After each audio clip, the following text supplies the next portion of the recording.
The Awakening, unknown author.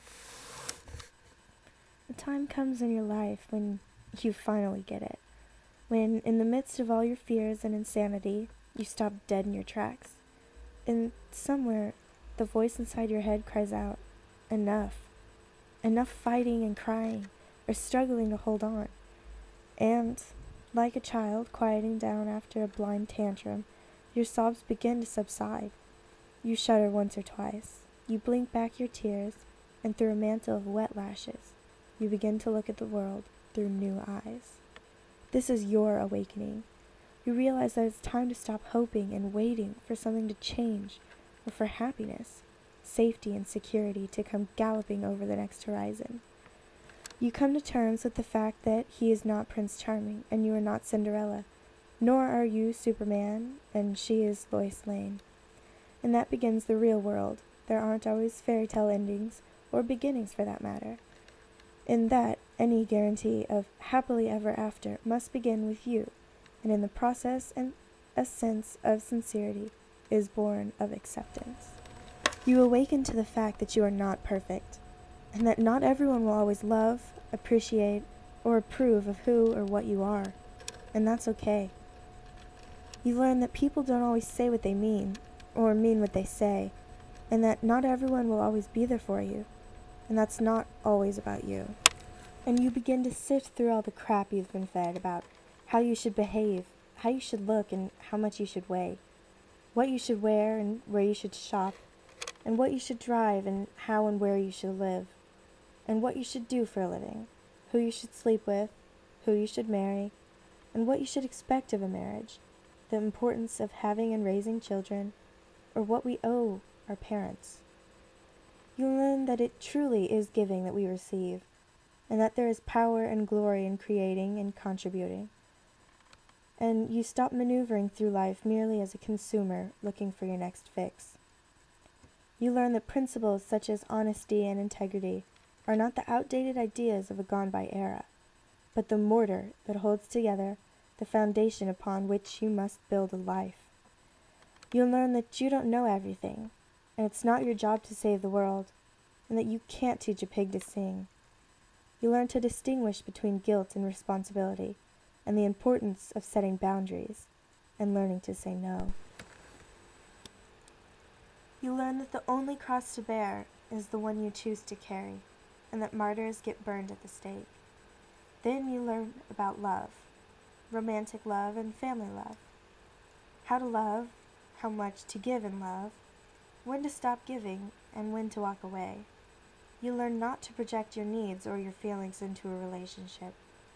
You learn that you will not be more beautiful, more intelligent, more lovable, or important because of the man on your arm or the child that bears your name.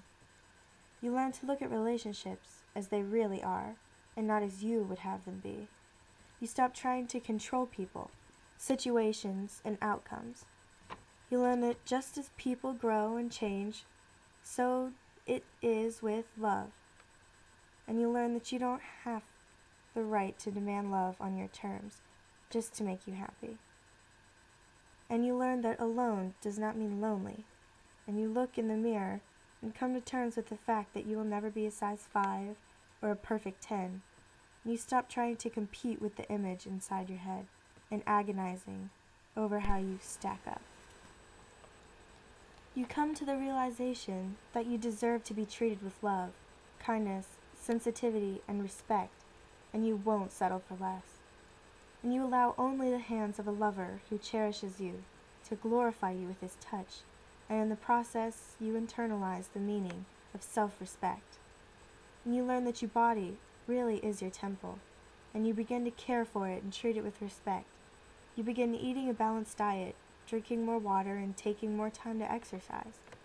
You learn that fatigue diminishes the spirit and can create doubt and fear, so you take more time to rest. And just as food fuels the body, laughter fuels our soul. So you take more time to laugh and to play, to learn that for the most part, in life, you get what you believe you deserve, and that much of life truly is a self-fulfilling prophecy. You learn that anything worth of achieving is worth working for, and that wishing for something to happen is different from working toward making it happen.